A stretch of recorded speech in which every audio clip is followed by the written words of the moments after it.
Bueno, yo luego lo sacaré con el tipo de bien, ahora tampoco.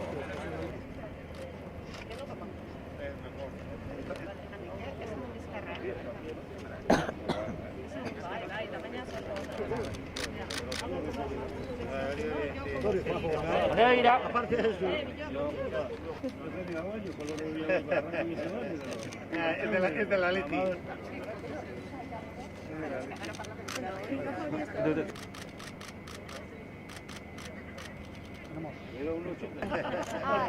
Bateria en esta cazuela. Vale. Bai. Egunon guztioi eta eskerrik asko ona Getarira etortzagatik. Bueno, gaurko helburua, gaurko prentsaurreko honen helburua da Euskolabel produktu berri bat aurkeztea, Euskolabelen barruan sartzen den produktu berri bat eta da gure antxoa. Gure antxoa baita ere, nolabait kalitatea eta bertakotasunari lotutako izendapen horretara, Euskolabelera gehitzen da. Zer nahi dugu? Bertako produktu bat, ezaguna duguna, baloratzen duguna, nolabait baitare kalitatearen barruan sartzea. Bertan arrantzatzen dana, bertara ekartzen dana eta bertan saltzen dana. Beraz, guretzako egun garrantzitsua eta nik uste dut baita ere pandemia honen barruan ikusi dugu biztanle guztiok eta kontsumitzaileok benetan baloratzen dugula horrelako izendapena, horrelako aitortza eukitzea gure produktuak eta garrantzitsua zen baita ere antxoa bertan sartzea. Momentu honetan freskoan saltzen den antxoari jartzen zaio Euskolabel izendapen horri eta etorkizunean irikita dago baita ere nolabait produktu hori behin konserban edo beste era batera prestatzen denean, Euskolabel produktuarekin egindakoa baita ere izatea.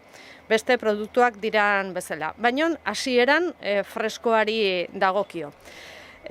Datu bat aipatzearren, momentu honetan badakizue aurtengo kuota gutxi gora bera, Kantauri itsasoan 26 milioi kilokoa dela eta dagoeneko hemen Euskadiko arrantzaleak bere itsasontzietan eta bere arrantzatzeko modu bereziarekin dagoeneko 3 milioi kilo baino gehiago jaso dituztela eta ekarri dituztela.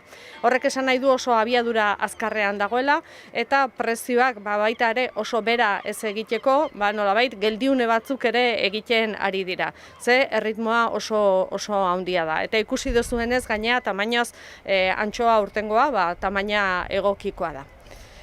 Bueno, comentar simplemente dos cosas. En primer lugar, el objetivo de hoy es presentaros un nuevo producto que entra dentro de la marca Euskolabel, un producto de calidad, un producto propio, un producto local, bien conocido y bien valorado por todos los consumidores y consumidoras de Euskadi, que es la anchoa.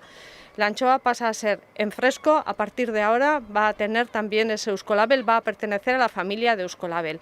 ¿Por qué? Porque es, decíamos, un producto local que lo pescan nuestros arrantzales de bajura con unas artes tradicionales, como también pescan otro tipo de pesquería, pero la anchoa en este momento pasa junto con el bonito a estar dentro de la familia de Euskolabel, porque también nos hemos dado cuenta que en esta pandemia los consumidores y consumidoras damos un especial valor a lo local, a lo cercano y además que tenga esa denominación, ese calificativo especial de Euskolabel por ser un producto local y de calidad. Por tanto, bueno, pues hemos decidido entre todos, junto con los arrantzales, con las cofradías, dotarle de esta denominación. Decía de momento al producto en fresco, pero también queda abierto a que después pueda ser un producto elaborado con anchoa Euskolabel.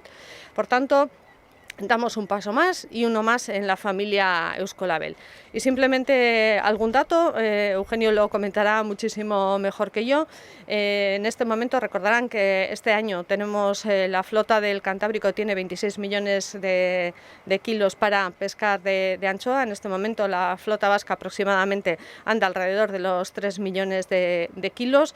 Bueno, se está pescando de forma ágil, de forma rápida, y también conocen ustedes que se van produciendo algunas paradas para no agotar la cuota de forma excesivamente rápida y que el precio baje en exceso.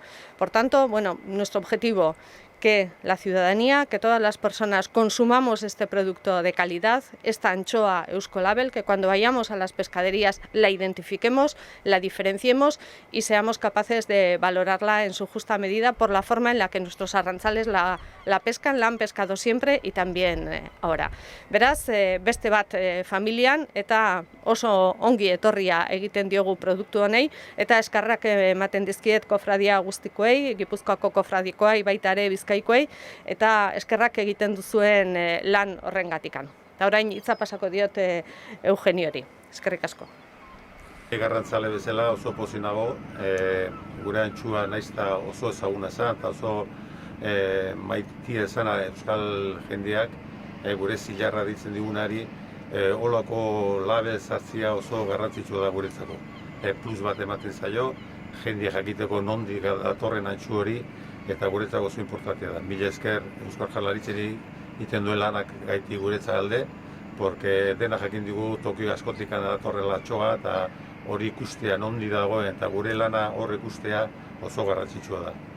Arantxak esan duen bezala, momentuan antxua Kantauri itsasoan oso ondo dago, biomasa ikagarria du, arazoa guria da gure tamainoak eta ondo rentabilizatzea antxu hori, horretik egiten ditugu beda batzuk eta gelditasun batzuk, eta nik uste dut hori dena gure mesedeko daula. Orduan, label hau uste dut mesedekoa dela, jendea jakiteko nongoa den, eta gure produktu hori aurre atetzeko. Bueno, le quería dar las gracias a Arantxa en nombre y a todo el gobierno por la ayuda que nos da con esta etiqueta. Aunque es un pescado muy preciado por todos nosotros, tanto en la costa como en el interior, que le llamamos la plata del mar, este label lo que le hace es diferenciarlo un poco, ¿no? Para que el ama de casa y todo aquel que consuma el producto sepa de dónde viene y quién es el que lo ha pescado. Nosotros mantenemos una historicidad con la pesquería en cuanto a las artes que utilizamos, y eso creo que se tiene que reflejar en ese label y en ese plus que pensamos que puede tener de precio. Como hemos dicho, la biomasa de la anchoa en el Cantábrico está muy bien, como todo el mundo sabe. Eso hace que la pesquemos, y nuestro mayor problema hoy día es rentabilizar esa cuota, ¿no? Buscando el tamaño y la frescura. Estamos en ello, para ello hacemos algunas vedas de zonas y algunas paradas puntuales que nosotros llamamos bandera, todo para que este producto sea el mejor, el más fresco y que nos sea rentable. Muchas gracias a todos.